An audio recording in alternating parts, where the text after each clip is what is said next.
Good evening, everyone. Welcome to the Hutchinson City Council meeting for Tuesday, April 23rd, 2024. Call the meeting to order. Approve the council agenda. Any agenda additions or corrections? Mayor and Council, I have a couple deletions for you and then an addition. So under the consent agenda, items 7K and 7L, we can remove from the agenda. We didn't have those agreements come in, or we didn't have K come in, so there's no need to do an 11 if we didn't have K come in yet. So I would assume that probably just be at a future council meeting. So I'd ask that you take 7K and 7L off the agenda. And then, as it was emailed out to you, then include on your desk tonight, there is add this under new business, short-term liquor license for the Cloud County Historical Society.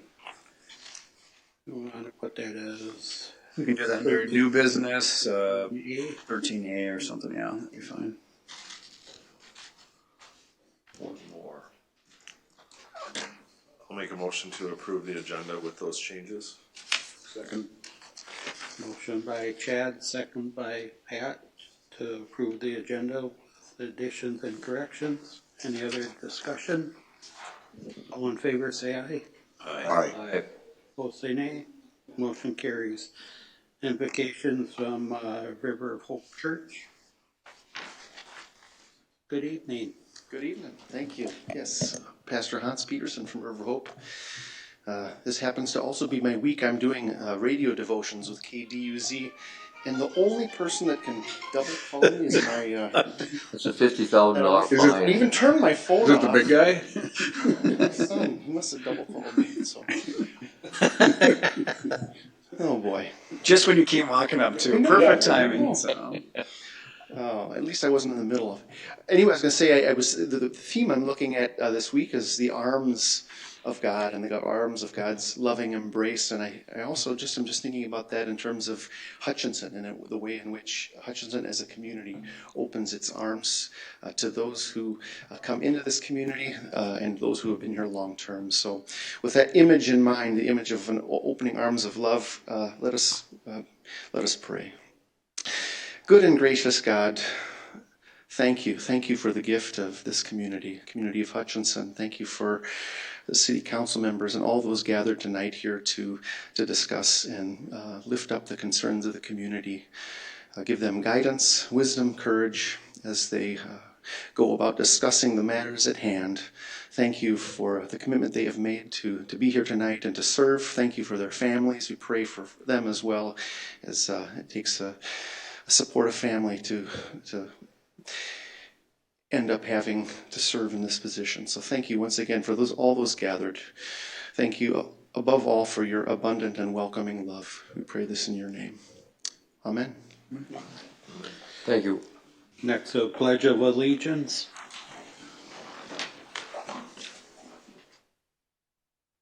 I pledge allegiance to the flag of the United States of America and to the republic for which it stands, one nation, under God, indivisible, with liberty and justice for all.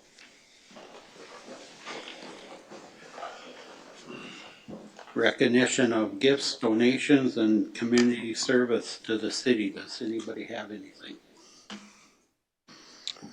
All right, we do have a proclamation underneath there. World New Fibromatosis Awareness Day. Whereas the Children of Tumor Foundation is observing May 17th, 2024 as World NF Awareness Day to educate the public about this rare genetic condition. And whereas the global communities recognize the importance of raising awareness about NF, its impact on individuals and families, and the need for the continued research and support. And whereas although over 4 million people around the world are living with NF, and 1 in every 2,000 births is diagnosed with NF, it is still is relatively unknown to the public. And whereas NF affects the population equally regardless of race, ethnicity, or gender, and whereas NF causes tumors to grow on the nerves throughout the body and also affects development of the brain, cardiovascular systems, and bone and skin. And whereas the disorder can lead to blindness, deafness, bone abnormality, disfigurement, learning disabilities, disabling pain, and cancer. And whereas the Children of Tumor Foundation lead efforts to promote the financial support world-class medical research aimed to find effective treatment and ultimately a cure for NF. And whereas the Children of Tumor Foundation is connected with the leading the way through innovative and interpretive approach to scientific advancements and improved patient care, revamping systems to accelerate the path from discovery to treatment. And whereas the Children of Tumor Foundation provides patients and family support through its informational resources, youth programs, and community activities, and whereas much remains to be done in raising public awareness of NF to help promote early diagnosis, proper management and treatment, prevention of complications, and support research. Therefore, I, Gary Forcier, Mayor of Hutchinson, Minnesota, in recognition of this important initiative, do hereby proclaim May 17th, 2024 as World NF Awareness Day. And we also have resolution number 15724, resolution accepting $23,150 donation from the VFW Post 906 for the VFW basement field improvements. Sorry, Mayor, it's $23,001.50. Oh, okay. This is, interesting on the conversation we just had. This is one of those circumstances where I don't think we had it in our schedule to put a new fence up, but they came in with a donation and now that will be done. So that's what this is in regards to. Make a motion to accept that. Second. Oops. Motion by Chad, second by Pat to accept that donation from the VFW. Any other discussion? All in favor say aye. Aye. Opposed say nay. Motion carries. Citizens addressing the council will just please come forward, state your name and address for the record. Alrighty, approval minutes. We have the regular meeting minutes of April 9th, 2024. Make a motion to approve them. Second. Motion by Chad, second by Dave to approve the minutes. Any other discussion? All in favor say aye. Aye. Opposed say nay. Motion carries. Consent agenda. This will be done by one motion unless somebody pulls something off for discussion. A, approval of resolution number 15722, resolution amending resolution number 15604, establishing income guidelines and assisted limitation for senior citizens 65 years or older, disabled citizens, active duty, military reserve, or National Guard, deferred assessments, and senior citizens reduced refuge rate. B is approval of resolution number 15723, resolution closing the 2008 debit service and central garage fund to the Community Improvement and Equipment Replacement Fund. C is resolution number 15725, resolution adopting finding of facts and reason for approval of final plat for top 10 option of Hutchinson with favorable Planning Commission recommendations. D is approval of resolution number 15726, resolution adopting finding and facts of resolution of and reason for approval of the preliminary plat for second edition to the Meadows with favorable Planning Commission recommendation. E is approval of resolution number 15728, resolution designating a new official newspaper. F is approval of updating Exhibit A of employee uniform and clothing policy. G is approval of memorandum of agreement of LESL representing the sergeant's units.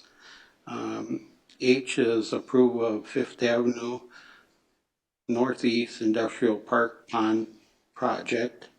I is approval of out-of-state travel for wastewater staff to attend Central States Water and Environment Association Conference in Schaumburg, Illinois on May 14th and 15th, 2024.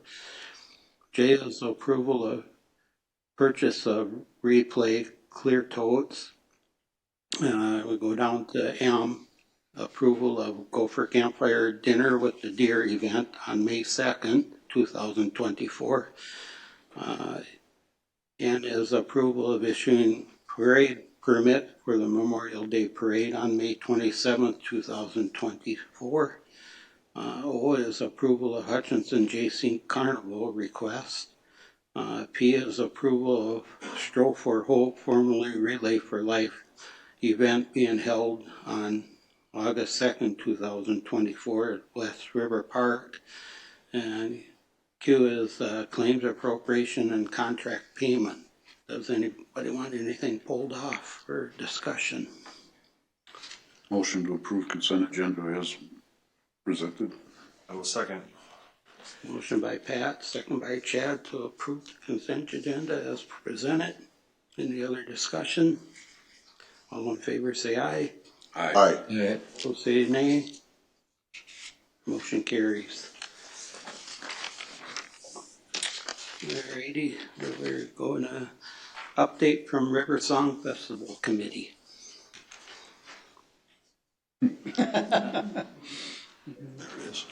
Good evening. Ryan Williams with the River Song Board, representing River Song. Well, first of all, it's that time of year. Weather's turning. People are going to be out wanting to enjoy our parks, enjoy the community. And we can't be more excited to bring them to Masonic West Park in July to participate in River Song or enjoy the festival. Wanted to take you through an update. First of all, thank you for approving our liquor license in the last committee meeting. And wanted to make sure that we update you on our payment of $2,000 that were made towards the band shell, towards the stage. The current balance stands at $87.35 and 45 cents per Andy Reed. Also wanted to bring you up to speed on where we're at with the event itself. It is slated for July 12th and 13th. Friday event starts 6 p.m., runs till 11. Saturday starts at noon, runs till 11. Tickets for Friday and Saturday, as we always have, we have a discounted ticket rate for Friday night, then an all-day ticket price for Saturday. Kids 14 and under are admitted for free. We are continuing to use the west gate entrance that was new last year for the campers, so they could be re-admitted. It is a secure gate. We do have it attended at all times, but we got positive feedback from that last year from the campers, and they really appreciated not having to walk all the way around.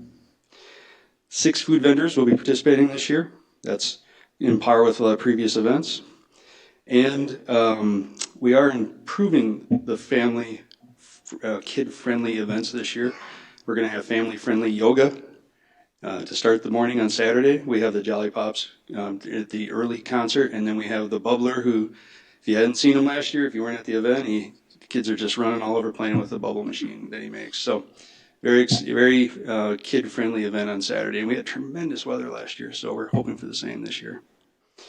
So we did do something different this year. We are including a discounted camping fee for Thursday night. So if you're camping, you don't have to stay Friday and Saturday, but if you want to participate and camp with us on Thursday night, which a lot of the attendees have chosen to elect to do, so they're going to camp Thursday, Friday, and Saturday now.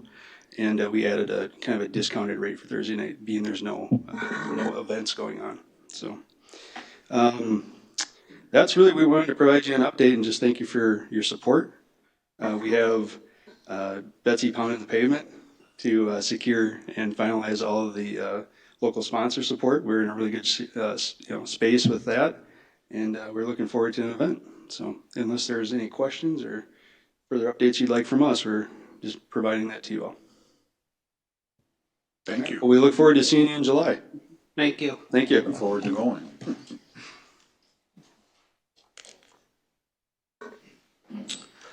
All right, Economic Development Authority year-end report. Evening, Miles. Just hit the green button.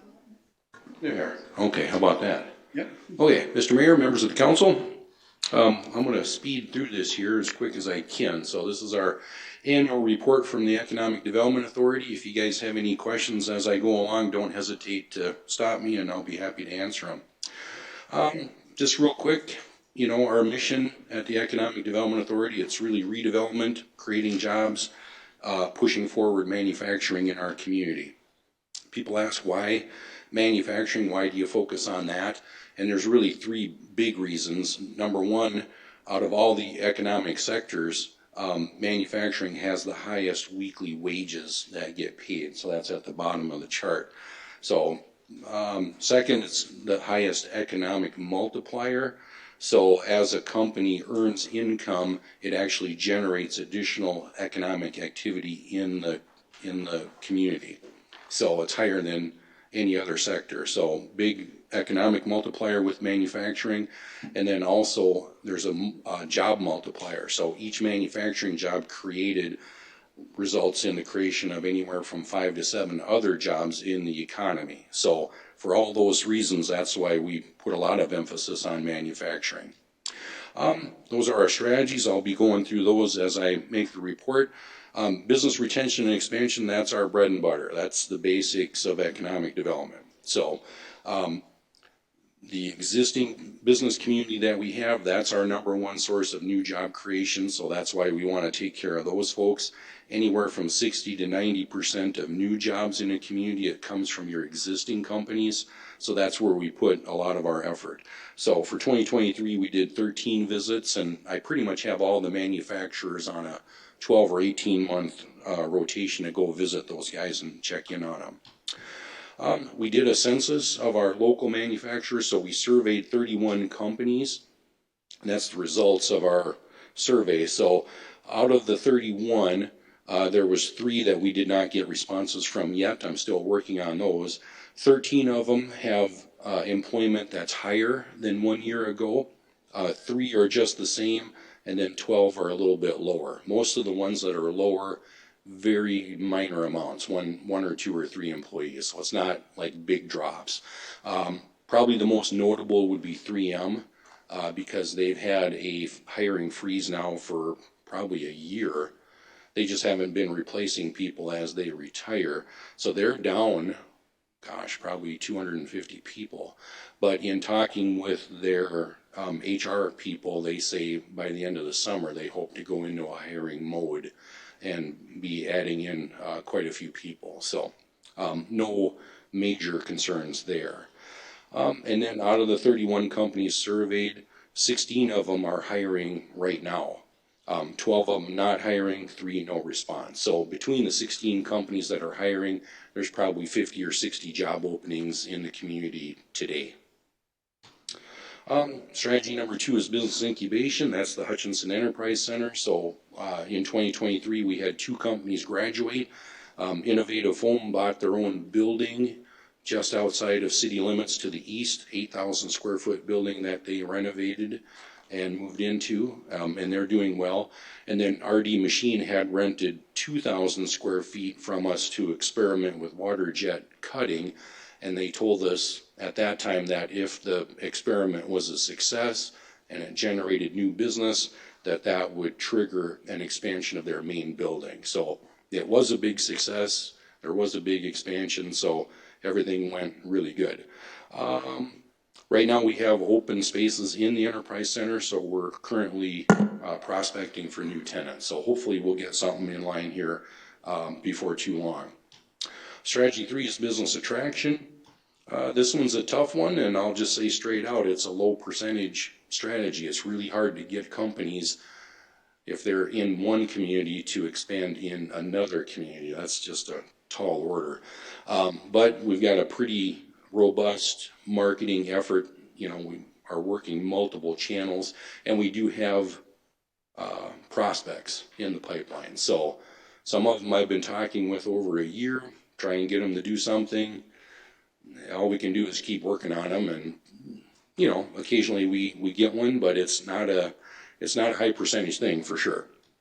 The next strategy is downtown redevelopment. We put a lot of emphasis on that because really the downtown, that's our largest concentration of taxable market value in the community. So that's a real asset that we want to preserve and enhance. So we have some grant and loan programs to help maintain downtown building stock. So we do these sign and awning grants, of which we did 4 in 2023, totaling almost $7,000. We had one facade improvement grant for a little bit more than $7,000. And then we have a commercial rehabilitation loan program, and there were none of those last year. And that was probably because interest rates are up, make it pretty challenging.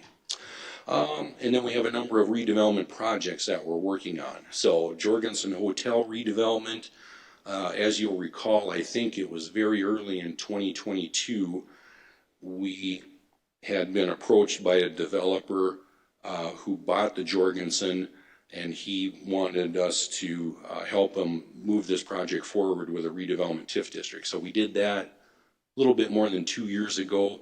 That one kind of went into a holding pattern, but in meeting with him last week, I think this is moving forward. So this will be end of the summer project or early fall project. This will get going. And then I think, you know, it's going to be a bigger project than what we originally envisioned. Originally it was going to be 24 rooms. Now I think it's going to be more like 50 rooms. So we'll see. Yeah, we'll see. That one looks promising. And then of course you're familiar with the clinic site redevelopment down by the river. That's one that's been hanging on for a long time. We started that in 2015 or 2016, and that one, I admit, has been slow developing. But, you know, redevelopment, like I said, sometimes that can be kind of a twisty road. And in this case, I think we were really hurt by the fact that we had a pandemic. Because that kind of created a domino effect that resulted in the project being delayed. So pandemic, that leads to supply chain disruptions, that leads to inflation, that leads to high interest rates, that drives up costs on all fronts, and that makes developers skittish about moving forward. So that's one of the big factors that delayed us. And then another delay that kind of came in is that we had applied for and gotten preliminary approval for a FEMA grant to buy houses and move them out of the floodplain. But then we had a 1-year delay before we could actually move forward with that. So that was another delay. So here we are, 2024, we don't have a project down there yet, and I'm sure people are beginning to wonder. But this is what happened. We are making progress. As you know, in 2023, we did acquire and remove 5 houses there. And currently we have a request for proposals that's out there, and then proposals are due on the 10th of May. I met with a developer who's going to be submitting one, so I know for sure one's coming in. We could end up with 2 or 3 to choose from, and those will be coming in a couple weeks. So once we get those in, then hopefully we can move this thing forward. Another project is the redevelopment of the lot where the old Franklin house was. So that's on the upper right there, kind of the map. So we did get a proposal from a local company that wants to put like 4 row homes or townhomes there. So that's moving forward. I'm cautiously optimistic that, maybe by the end of the summer, we'll see that moving forward. In the not too distant future, that whole area is going to be transformed. So there's plans on the drawing board to put in a stormwater pond, big new building of some sort, and then of course the row house thing there on the upper right. So a couple years, 2-3 years from now, it could look pretty dramatically different down in that area. Before I move on, any questions about that? I'm kind of brushing over that pretty lately. Another project is we're going to do a new downtown redevelopment plan. So this is the city's third.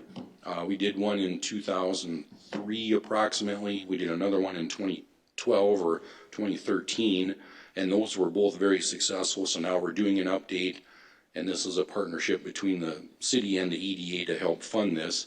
And by, I want to say late fall, early winter probably, this will be done, and we'll have a new downtown plan, and that'll be a really good roadmap for future development in the downtown.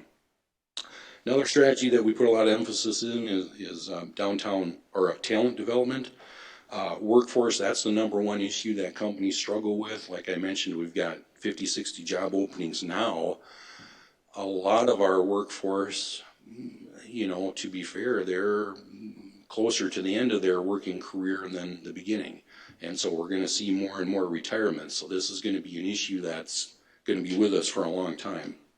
Here in Hutchinson, our number one strategy is Tiger Path, with which I'm sure you're familiar. Basically, it's the idea that the solution is right in front of us. It's getting young people aimed in the right direction. The students that are in high school today, that's our workforce, and we want to get those aimed at all the great jobs that are available in manufacturing and the trades and related things. So we put a lot of emphasis into that, and we've had pretty good success. This is a graph of the number of students that are taking technical education classes at the high school, and you can see in 2015 school year there was 377 kids that would take a class over there, and then that was the same year that Tiger Path started to be implemented, and then we go up, and 2022 that number was 871. That's a phenomenal number. And the takeaway, I guess, the more students we get taking these technical classes, the more technical workers we're going to end up getting, the more skilled workforce we're going to be getting. And that's what we're actually seeing. That's actually playing out. This was a news story that was I just saw this on NPR day before yesterday. Generation Z, that's what we're talking about. It says many Generation Z ditch colleges for trade school meet the tool belt generation. And that's good. That's a good thing, because that's what we really need is, we're going to have all these openings in manufacturing, all these openings in the building trades and related. We need all we can get. So now we're seeing this big movement. So that's super exciting. It's super exciting to me that we were doing this 5 years ago. So now the rest of the world's catching up to us. Over the years, this is kind of a summary of all the stuff we've been doing. 2017, the EDA helped lead the charge to get the Center for Technical Excellence created at Hutchinson High School. That was a big project. The next year we did some grant writing so that we can get an applied engineering classroom. We did some more grant writing so we can get a Tiger Path coordinator. 2021 they implemented the Certified Nursing Assistance Program over at Hutchinson High School. 2022 more grant writing, got us some more equipment. 2023 we did an open house. Later in 2023 we got some more equipment. 2024 we're working on ways to expand Tiger Path into the middle school. So we're just keep pushing into this area. Had a big conference here in Hutchinson a year ago. Worked with Southwest Initiative Foundation on that one. We had over 200 people from all over Minnesota come to Hutchinson to learn what we're doing with Tiger Path. So that was super fun. The CNA program, that's continuing to grow. Last time I checked in with the high school, there's 2 sections and 15 students, and it keeps growing. And so far, I think we've got at least 2 of them have gone on and become registered nurses. So we're actually seeing real output. Huge need for registered nurses in Minnesota too. So this is very relevant. So going forward, like I mentioned, we want to expand Tiger Path into the middle school. We're working on a plan to get more women to go into manufacturing and the trades. And then we're going to hopefully be doing another open house so that we get more public involvement. That'll be coming up in February next year, February or March. So lots of stuff going on. And here's just some of the output. This is Genevieve. She's one of the welders over at Rath Racing. She's one of their best people over there. And she's not alone. I mean, companies, Rath Racing, 3M, MITGI, they all have people on the shop floor right now that came straight out of Tiger Path. So it's working. It's working. And we're just going to keep reinforcing and pushing this forward. A new strategy this year, child care business development. And you've all heard about this. I mean, this is a big challenge for us. Without getting into the details, the economics of child care just don't work in rural Minnesota. Not enough providers, not enough child care workers. And this is important because, like I noted here, the child care workers, that's the workforce behind the workforce. If we have somebody that can take care of the kids, that lets mom and dad go to work at whichever company. And if we don't have the child care available, somebody's got to stay home. And then that makes our workforce problem just that much more challenging. Here in Hutchinson, we need at least 400 child care slots that we don't have today. So we've got our work cut out for us. I'll touch on this here briefly. The right chart, that's in the metro area. The left chart, that's in rural Minnesota. And the orange bars, that's family child care providers. That's the ones that are in a person's house. And you can see the number of family child care providers, it just goes down, down, down over the years. And then the red bars, that's big child care centers where you have 60, 70, 80 kids. In rural Minnesota, that number stays the same. And then you add those together, the net result is that black line at the bottom, and you can see the availability of child care slots is just going down. That's the challenge. In the metro area, the number of family child care providers is going down just the same way, but then the red bars, the child care centers, they're filling in the gap. And so the black bar net basically stays pretty even. They're doing okay in the metro area. But here in rural Minnesota, we have a real challenge. So what are we doing about it? And to be honest, we're probably still figuring this out. We are partnering with the chamber. We are participating in this rural child care innovation program. The chamber wrote a grant so that we could create a child care business assistance forgivable loan program. And then we're partnering with that and helping to administer that. So we were able to roll out 2 grants to help create some child care slots in the last year. And then the EDA just last month, we said, well, let's try something. We'll create a pilot program to be able to give a $2,000 grant for anybody establishing a new or expanding an existing daycare business. So it's not a ton of money, but it's not nothing either. It is something. Just setting up a child care business, even if it's in your house, that can be, $6,000, $8,000, $10,000 real easy. So anything that we can do to help make that a little bit more doable, we thought, well, we'll give it a try. And then there are other projects that are going on that I am not at liberty to talk about, but we do have things in the pipeline. And then another new strategy for us this year is workforce housing development. This one we haven't really got into that much, so that's mostly to be determined, but it's the same challenge that we have as with childcare. The economics of housing just don't work in rural Minnesota. The numbers just don't pencil out. So this one, hopefully we'll have a little bit more to talk about at my next report, and it's challenging. And yeah, we got some real thinking to do on that one.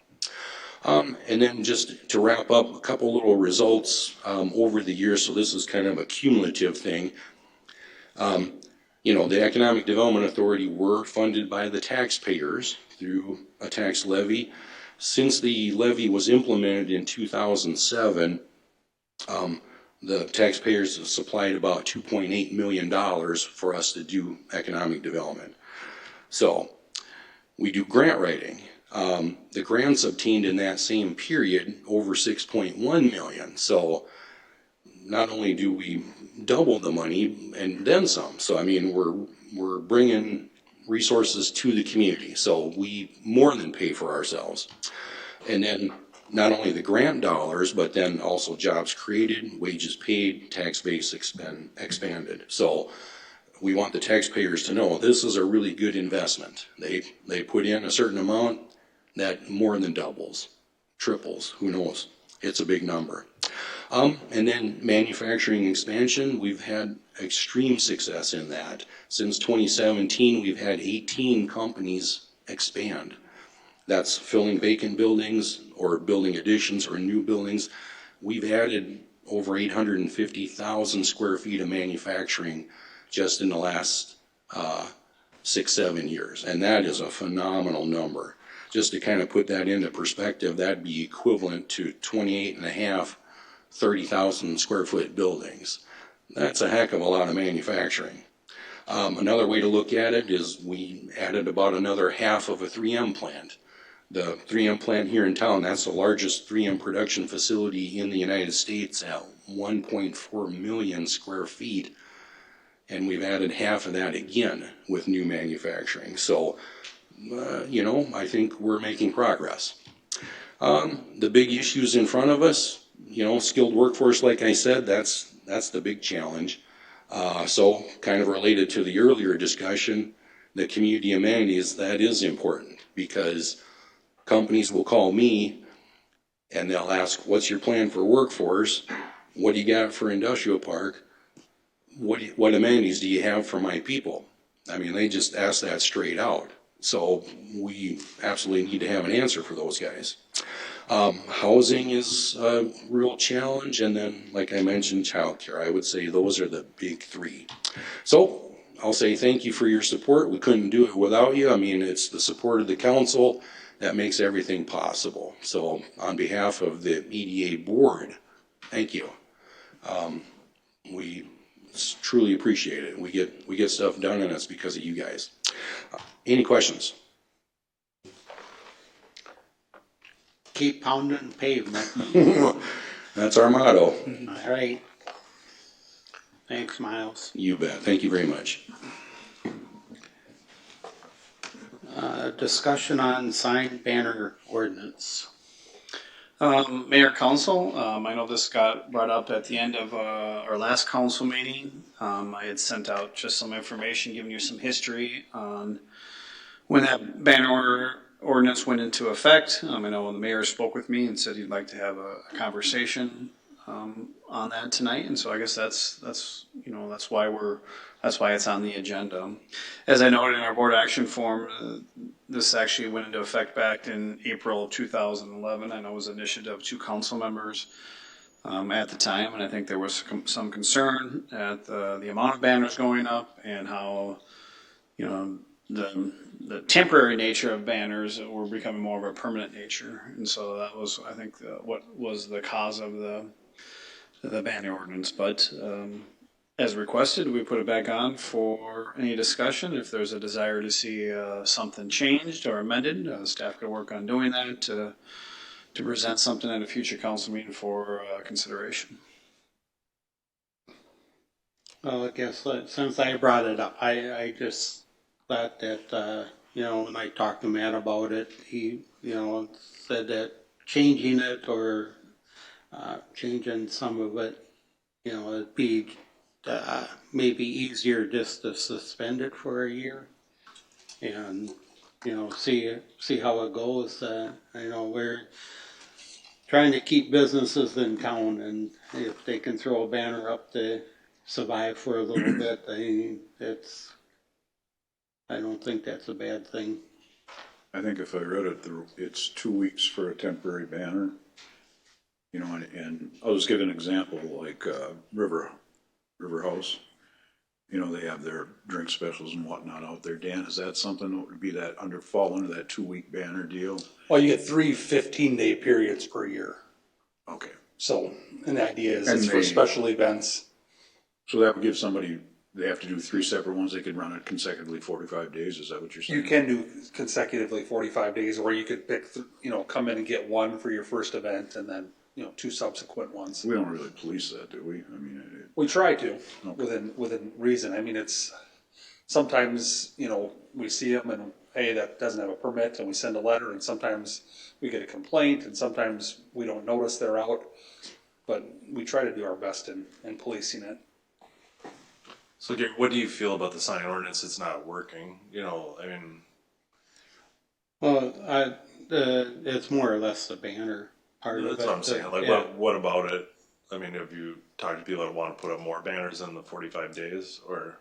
Well, I think that, for like, take River House or, if they're gonna do, I know the wall's gonna come into town.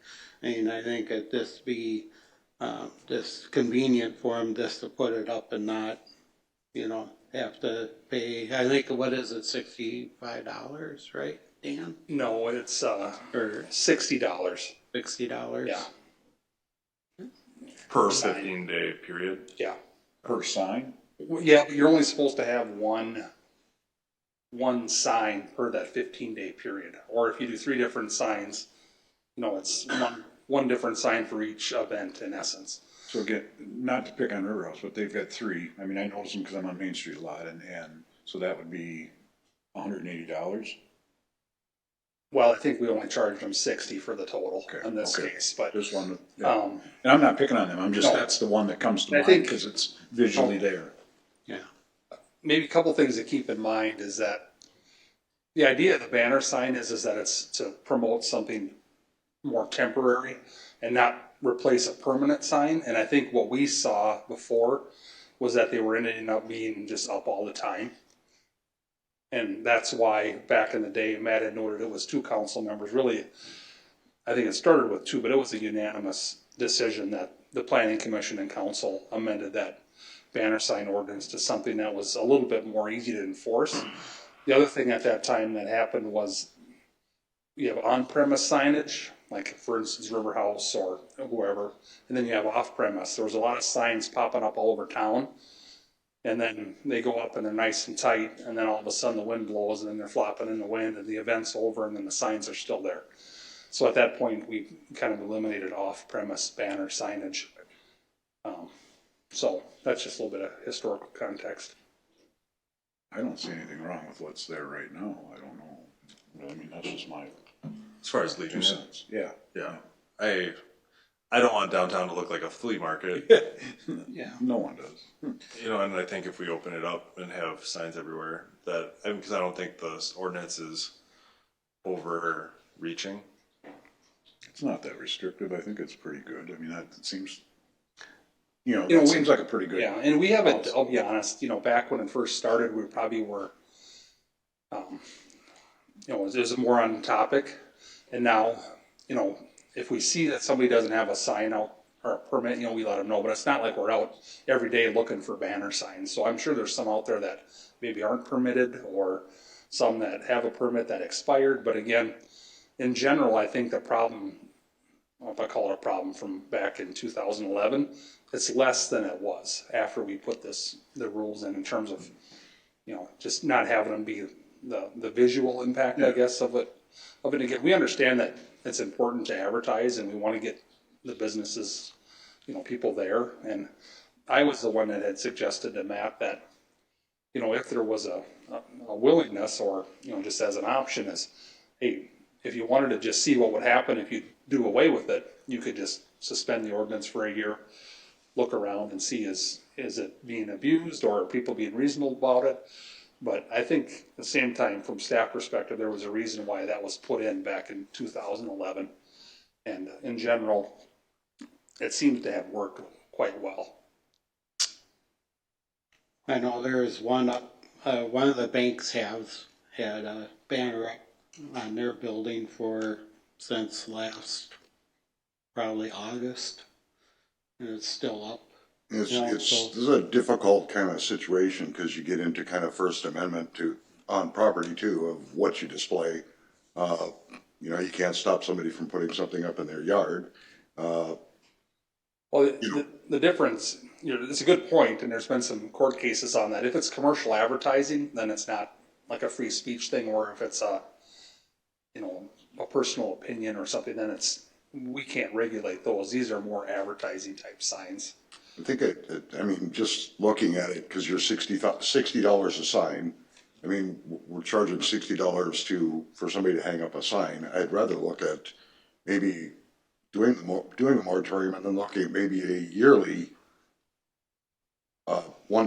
permitting thing with I'd have to think about this a little bit more, but. Well, a pet peeve of mine is when I drive by one and it's a special, I don't care if it's a special or a sale, and you give them no boundaries like you said, and it's up there for 6 months, they get tattered, they look like crap, and I think that's what it was. Hang on, I think that's what it was in 2011, they were all over. I do remember that. Yeah. So I think it was a good ordinance to put in line. You suspend it and you may just go back to that. That's just me. So Dan, could you speak to the bank situation, like why that sign has been up? Yeah, I was made aware of that sign is there. I think part of the issue is there's a little bit of a vestibule there, and you don't notice it as much, right? Some signs you happen to see, like for instance the ones at that open lot, they're really boom, they pop at you, right? Other ones are smaller, the color's not as bright, and again, once I was made aware of that one that's up, we're in the process of noting that they'll have to come into compliance with that. Two things to keep in mind, council. We don't have a code enforcement officer. So a lot of it is, as we see it, as complaints come in, as somebody reports something. That's how it is for most of our ordinances. And I think that's sometimes is, a lot of staff drives around, sees a sign, they don't think a whole lot of it until somebody says, well, that's been sitting there for 6 months. I didn't even recognize it. Okay, well then we go and they never pulled a permit, and then you notify them. And sometimes it goes up 2 days, and 2 days after it's gone up, you've got 3 complaints and so then you follow up on it. And so that's the nature of really how almost every single one of our ordinances is because we don't have that necessarily one person who spends their whole time enforcing city code. We've kind of had to be the complaint system. So I had a complaint and said I'd bring it up, so that's why I brought it up. So I think, Matt, we've talked about having a branding committee meeting here. Yep. And I think we need to do that, and I think this would be great to be discussed at that. Sure, I mean, that's more focused on our city. I think the other thing to remember too, this is really a zoning ordinance thing too, and so anything that would be done would have to go back to the planning commission. But yeah, we can have an in-depth conversation on it. I think, and we don't need to obviously make any decisions tonight. This is just something for the council to think about. The ordinance is in place for a reason. We've shared what that reason was at the time. Is that still legit today? I think the other thing I'd note, Matt, is Miles talked about it during his report, but we had done that 2013 downtown plan. And after that was finished, we had what we called implementation committees. And one of the implementation committees was a regulatory committee to talk about specifically downtown signage. And we had about 8 or 10 people on that group. And we met 3 or 4 times. And then half of the people wanted more rules on signs and design, and the other half wanted less. So where we ended up was, well, maybe what we have isn't the best, but it's not the worst, and it seems to be okay. So we left it. So that was 2 years after this ordinance went into effect. So again, it's been bantered about, several times, and certainly we're willing to have a conversation. And obviously you guys provide the direction, but again, just some historical perspective. I think the current ordinance is fine, and I think maybe we can just get all the current banners that are up into compliance, and then that's where I would like to see it. Because I do remember in 2011, I remember why it started being talked about, and things were starting to look a little flea market-y downtown. And that was not cool, in my opinion.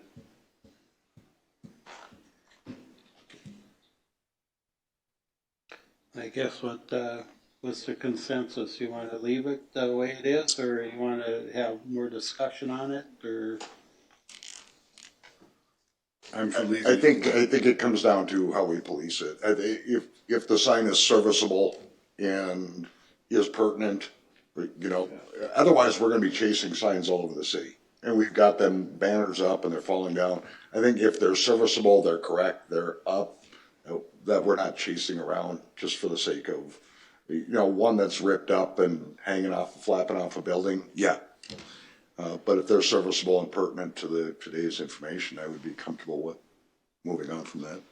I mean, you see the ones, the reader boards where it says, you know, blah, blah, blah, July 14th and September, you're going, I wonder how that went. Yeah. Well, and those are 7 days. Yeah, for those only. The dated ones are supposed to be. What's that?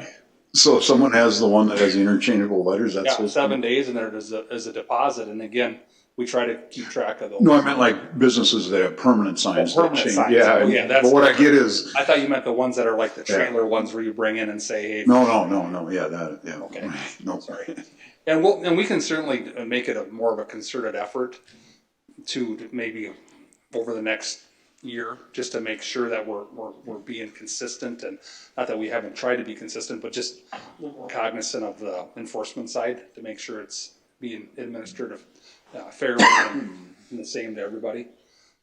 Yeah, and it doesn't mean that, like I said, there can't be some, internal discussion. Like I said, there's 5 of you. If you have a strong opinion on what this should look like, you can easily bring forth, language. Like I said, this is a zoning issue, so we have to first go to the planning commission, who would then make a recommendation to the council for consideration.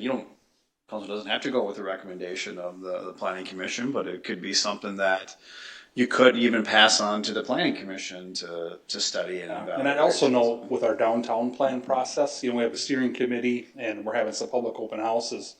We could bring up the topic there and just say, hey, what are, some broader perspectives of what people think of this as business, there's a lot of business owners on the group, downtown stakeholders. What's your opinion on this? Yeah, Again, I think it's important to, if you are having some type of a special event that's maybe out of the ordinary, to be able to advertise that. So. Yeah, I mean, we're right in the, we just started the downtown master plan. I mean, I realize that's one aspect of the entire community, but it's maybe a good group especially a good group of business owners to just gauge their sense on something like the banner sign. It's good. I think it's a good idea to bounce some of those ideas off of them. So. And once again, encourage you guys as council members, reach out to some of these business owners. You might have might get a wide variety of opinion on the matter. Yes. I think that's kind of how we end up in the position that we are. Staff hears many different perspectives on it. So, Well, you could probably bring it up to your group, Dan, and see. Yeah. In the meantime, we'll make sure we got everybody that has one up, that they're in compliance. And then, if you think it continues to be an issue, we can always revisit this at any time. So.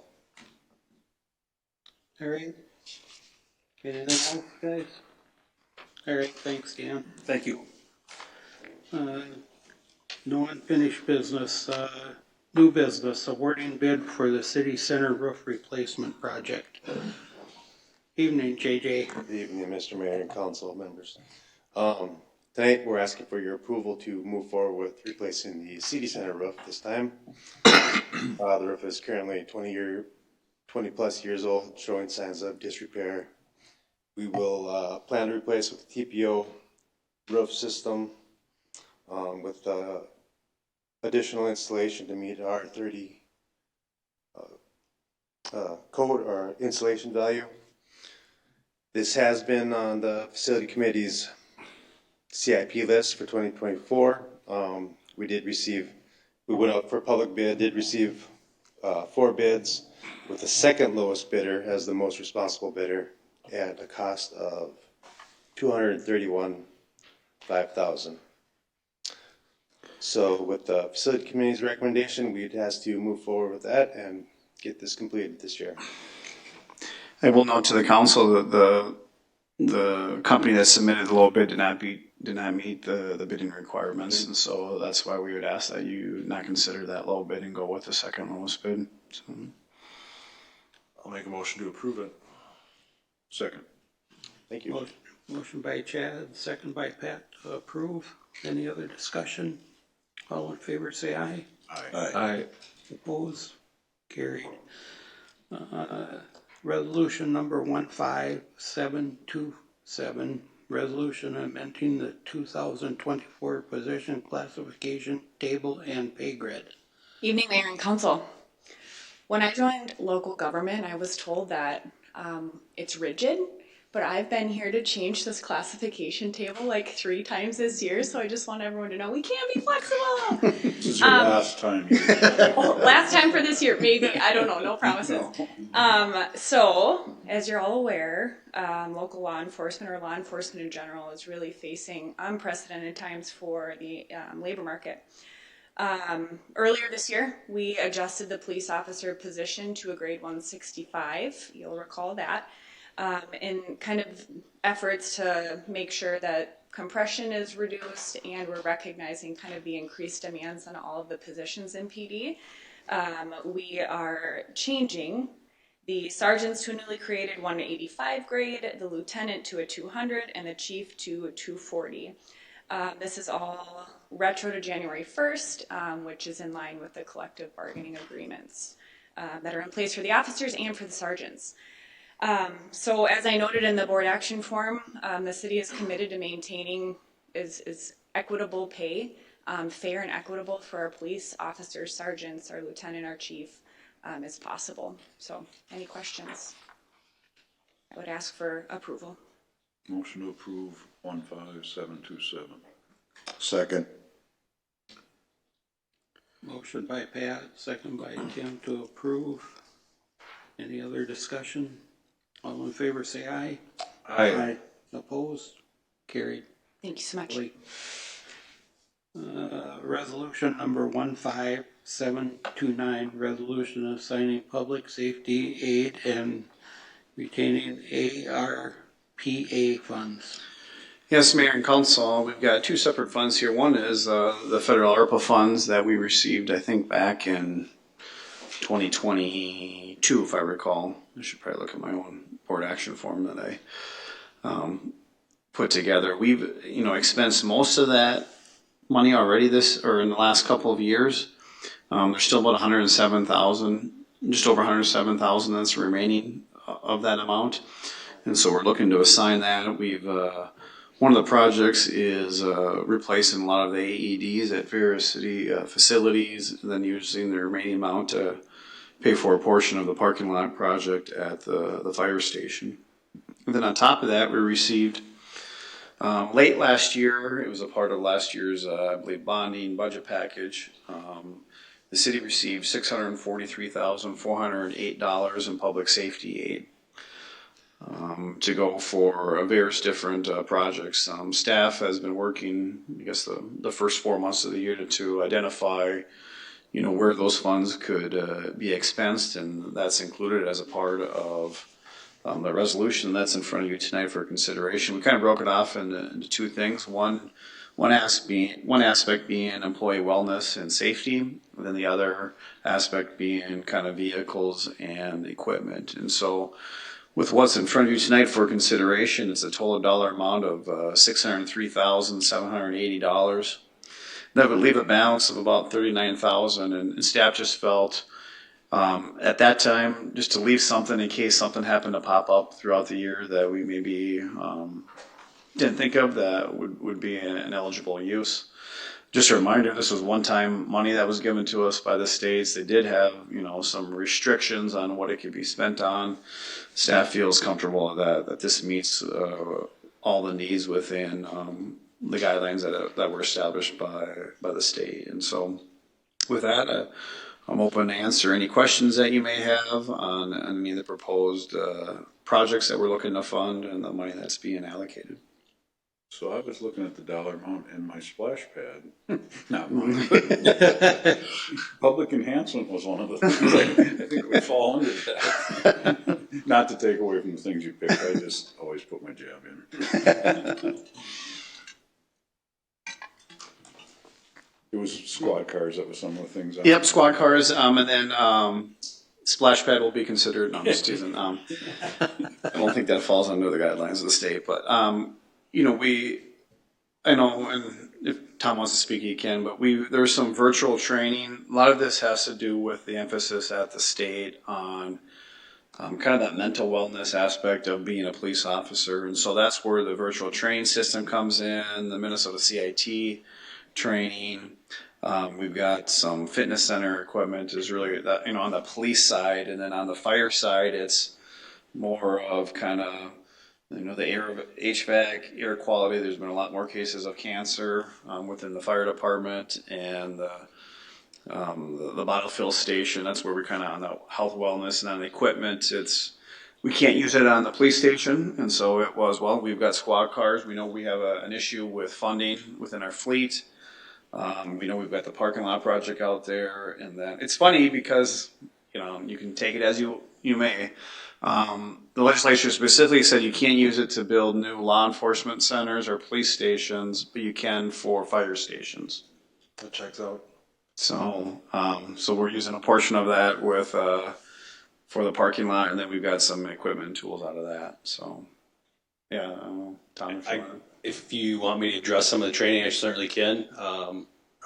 Sure, for the public. Tom, could you touch on Sure. it a little bit? So the CIT training is crisis intervention training. It's a 40-hour course. As we spoke about earlier this afternoon, mental health within the community is one of our top issues, and this directly addresses that. And again, it's a 40-hour course, and my goal is to get each one of our officers to attend that course. And matter of fact, we're working with the instructors to host that here to try to reduce some of the costs to our agency, so we don't have to send somebody else somewhere else for a week for the training. We can accomplish all of that here. The other training portion that Matt referenced was the virtual training. As you all are aware, we do business with Axon to provide us with our body-worn cameras, our tasers, our squad car cameras. And Axon also offers a virtual reality training simulator, very similar to what a lot of kids nowadays have for video games and that type of thing. But really what it is a scenario-based, as lifelike as possible training. And again, that's going to be more for that crisis intervention training. It's just invaluable nowadays when law enforcement's asked to be in that role of assessing mental health and essentially dealing with it. So, Anything else for the chief? all right, thank you. Thanks, Tom. Thank you. Make a motion to approve the resolution. Second? Motion by Chad, second by Pat to approve. Any other discussion? All in favor, say aye. Aye. Opposed, say nay. Motion carries. 13A, McLeod County Historical Society, short-term gambling, or short-term liquor license. And Melissa, you wanted to share on that? So, just to note, Brian from the Historical Society stopped in last Friday. They're holding an event next Thursday, May 2nd. They typically use a liquor caterer that they've used for this event, and learned kind of last minute that liquor caterer doesn't have a license any longer. So that's kind of the reason for going with this. He meets, or the Historical Society meets all of the requirements for a short-term too, and asking for your approval. I would approve. I would second. Motion by Pat, second by Chad to approve. Any other discussion? All in favor, say aye. Aye. Opposed, say nay. Motion carries. Governance, we have City of Hutchinson financial report and investment report for March of 2024. Planning Commission minutes from March 19th, 2024. Chief Crearperson, you got anything else for us? Anything else tonight? Mike, do you have anything for us? Mike Schulman, do you have anything? I don't have anything. I like that. When I said Mike, his head poked up right away. Didn't know which one I was talking to. Kelly, you have anything else for us? All right. Let's see. Start with Chad. I do not have anything extra tonight. EDA meeting tomorrow, so, but I think Miles kind of laid out everything that was going on with the EDA right now, so, and I missed the Public Arts Committee meeting, which I apologize for, so. Tim, let's skip to you. Library board meeting was last night. They've got a lot of youth programs this summer. Of course, they'll slow down and kind of, they'll move to the park for the reading, and so that's all coming up. They've got a couple of speakers, Patty Wetterling, who, well, her book is coming into town. With the whole Jacob Wetterling story, so that'll be interesting. They had the author who did the community book, and I'm forgetting the title, who came, and he was at the Historical Society, and they had 80 community members there, so really great showing there. Sustainability Committee, we had a lot of discussion about EVs and natural gas vehicles and looking at the fleet and what we do moving into the future. A lot of good discussion on that, and then updates on the river project for the Silton, and that's evolving. They've got a lot more data on that, so talk to John if you're more interested in that, but they changed a lot of the flow and where the debris will drop, so just an update on that. Thanks, Tim. Dave? Well, we had MMDC meeting a couple weeks ago, and that didn't bring me anything new to report, but I did get a email as of yesterday, I believe, and it's another scam thing going on, and I don't know if Chief has heard anything about this yet, but people are calling the elderly and just want to be vigilant because the caller ID says you're talking with your bank, but it doesn't necessarily mean you are. So don't give out information that would be workable for someone else to use against you. So just another awareness out there for scams. So, and I guess that would be the most important information I have to pass on tonight. So, thank you. Mark, you got anything for us? Nothing tonight. Nothing? It was pretty funny when your phone went off, Matt grabbed his right hand. Making sure it's not. What do you got for us, Matt? Two things. First off, we've gone now through 3 strategic planning sessions, 2 on housing, and 1 this afternoon on health and recreation. Council, are we comfortable with the format, the process that is being used? Just kind of want to throw that by you, make sure we're not missing anything through that process, because the next one that's planned would be actually before our next council meeting, just because of the way we've got some budget meetings coming up. So it'd be May 14th at 3:45, and that one will be on economic development, and so kind of a little bit about what Miles touched on, but just to kind of review on from a strategic standpoint, are we comfortable with the way our economic development is going? But just want to kind of throw it out. I say we had 3 now. We got a couple more planned. Just wanted to see how the council feels on how this is going. So I like the format, and I think we just have to be flexible if one goes really long, like the housing one did. I agree. And then this is just kind of early plug. I've set aside May 22nd, which is a Wednesday at 6 o'clock, where I'll do my So You Want to Be an Elected Official, because filing opens already come the end of May. So It is coming. Yep, it's coming up in less than a month, but I'll get stuff out to the public. But yeah, right now it's May 22nd at 6 o'clock. I'll be holding that meeting. I've been fortunate where almost every year we get about 60 people that come and listen to me blab about whether or not you want to run for city council or not. So, but I'll have more on that coming up. So, how many people have gone to your class and then landed on the council? Tim went to it once. Yep. I think Pat went to it once. I was there. Yeah, but you're already the mayor, so. Well, So 2 people. And I think we have I think there was a school board member that went to one of them once. So A pretty good close rate. Yeah.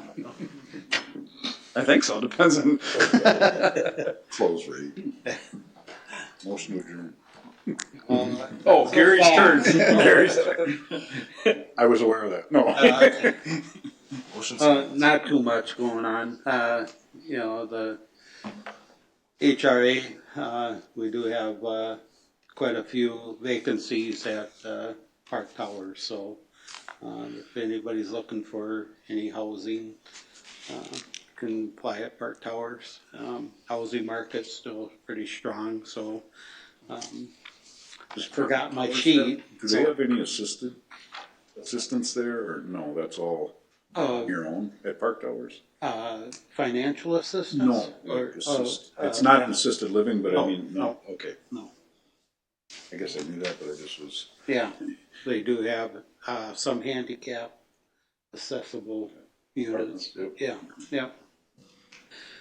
So we do have a closed session. So purpose of this workshop is conduct a closed session, develop or consider offer for sale of real estate property to be determined, asking price of real estate property for the properties with PID number 23561965 and 2351975, properties behind Sorensen's Rental, located in the city of Hutchinson under Minnesota statute 13D.05 subdivision 3C. Now I'd entertain a motion to go into closed session. So moved. To possibly sale of real estate property behind Sorensen's Rental. Motion by Pat. I'll second. Second by Tim. To go into closed session to discuss the possibility sale of real estate property. All in favor signify by saying aye. Aye. Opposed say nay. Motion carries.